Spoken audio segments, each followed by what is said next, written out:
നമസ്കാരം. ഇന്ന് നമുക്ക് നല്ല നാടൻ രുചിയിൽ ഒരു ചെറുപയർ കറി തയ്യാറാക്കിയെടുക്കാം. ചോറിൻ്റെ കൂടിയും പുട്ടിൻ്റെ കൂടിയൊക്കെ നല്ല ടേസ്റ്റായിട്ട് എളുപ്പത്തിൽ തയ്യാറാക്കിയെടുക്കാവുന്ന കറിയാണ്. അപ്പോൾ നമുക്ക് വേഗം തന്നെ വീഡിയോയിലോട്ടേക്ക് പോകാം. ചെറുപയർ കറി തയ്യാറാക്കിയെടുക്കുന്നതിനായിട്ട് ഒരു പ്രഷർ കുക്കറിനകത്തോട്ടേക്ക് 1 കപ്പ് ചെറുപയർ നന്നായിട്ട് കഴുകിയതിന് ശേഷം ചേർത്ത് കൊടുക്കാം. ഇത് വെള്ളത്തിൽ കുതിർത്ത് വെക്കേണ്ട ആവശ്യമൊന്നുമില്ല, അല്ലാതെ തന്നെയാണ് ചെയ്തെടുക്കുന്നത്. ആവശ്യത്തിനുള്ള ഉപ്പ് ചേർത്ത് കൊടുക്കാം. ഒരു 1/4 ടീസ്പൂൺ മഞ്ഞൾപ്പൊടി. ഇനി ഇതിലോട്ടേക്ക് ഒരു ചെറിയ സവാളയുടെ പകുതി ഭാഗം മാത്രം ഒന്ന് അരിഞ്ഞെടുത്തിട്ടുള്ളതാണ്. ഒരു ഇത്തിരി മാത്രമേ നമുക്ക് ആവശ്യമായിട്ടുള്ളൂ. അപ്പോൾ അത് ചേർത്ത് കൊടുക്കാം. ഇതിലോട്ട് ഒരു 3 കപ്പിനടുത്ത് വെള്ളം ഒഴിച്ചു കൊടുക്കാം. ചേർത്ത് കഴിഞ്ഞാൽ അടച്ചു വെച്ചിട്ട് ഒരു 4 വിസിൽ തുടങ്ങി 5 വിസിൽ വരെ അടുപ്പിച്ചതിന് ശേഷം നമുക്കൊന്ന് തുറന്ന് നോക്കാം. അപ്പോൾ കറക്റ്റ് 5 വിസിലാണ് അടുപ്പിച്ചിട്ടുണ്ടായിരുന്നത്. പ്രഷർ കംപ്ലീറ്റ് ആയിട്ട് പോയിട്ടുണ്ട്. നമ്മുടെ ചെറുപയറൊക്കെ നന്നായി വെന്ത് കിട്ടിയിട്ടുണ്ട്. നമുക്ക് കറി റെഡിയാക്കി എടുക്കാം.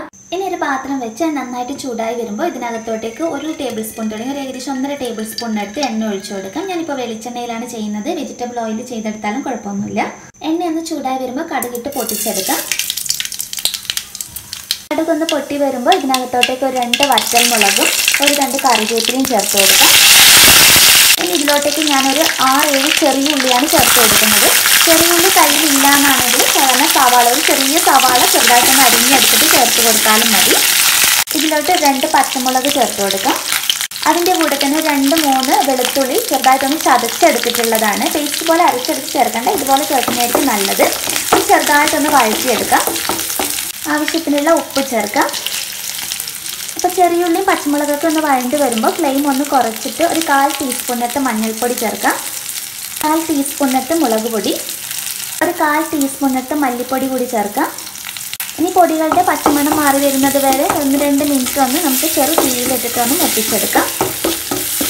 അതിനുശേഷം ഇതിലോട്ടേക്ക് നമ്മൾ വേവിച്ച് വെച്ചിരിക്കുന്ന ചെറുപയർ ചേർക്കാം. ചെറുപയർ ചേർത്ത് കഴിഞ്ഞാൽ ആവശ്യത്തിനുള്ള വെള്ളം ഒഴിച്ചു കൊടുക്കുക. കറിക്ക് എത്രയാണ് ഗ്രേവി ആവശ്യമായിട്ടുള്ള അതിനനുസരിച്ച് ചേർത്ത് കൊടുക്കുക. ചൂടുവെള്ളം ചേർക്കുന്നതാണ് ഏറ്റവും നല്ലത്. അതിനുശേഷം തവി വെച്ച് ഒന്ന് മിക്സ് ചെയ്തെടുത്തിട്ട് ഉപ്പൊക്കെ നോക്കിയിട്ടൊന്ന് അഡ്ജസ്റ്റ് ചെയ്യുക. എന്നിട്ട് മൂടി വെച്ചിട്ട് കറി നമുക്ക് നന്നായിട്ടൊന്ന് തിളപ്പിച്ചെടുക്കാം. അപ്പോൾ ഒരു 10 മിനിറ്റിനടുത്ത് കറി ഞാൻ നന്നായിട്ടൊന്ന് തിളപ്പിച്ചെടുത്തിട്ടുണ്ട്. ഇനി ഞാൻ ഇതിനകത്തോട്ടേക്ക് ഒരു കൈപ്പിടി തേങ്ങ ചിരകിയത് ചേർത്ത് കൊടുക്കുന്നുണ്ട്. ഇത് ഓപ്ഷണലാണ്, വേണമെങ്കിൽ മാത്രം ചേർത്താൽ മതി. എന്നിട്ട് നന്നായിട്ടൊന്നുകൂടി മിക്സ് ചെയ്ത് ചെറുതായിട്ട് ഒരു തിള കൂടി വരുമ്പോൾ നമുക്ക് ഫ്ലെയിം ഓഫ് ചെയ്യാം. അപ്പോൾ തേങ്ങ ചേർത്ത് ഒരു തിള വന്നതിന് ശേഷം ഞാൻ ഫ്ലെയിം ഓഫ് ചെയ്തിട്ടുണ്ട്. അപ്പോൾ നമ്മുടെ ചെറുപയർ കറി ഇവിടെ റെഡി ആയിട്ടുണ്ട്. നല്ല എളുപ്പത്തിൽ തയ്യാറാക്കി എടുക്കാവുന്ന നല്ല ടേസ്റ്റി ആയിട്ടുള്ള കറിയാണ്.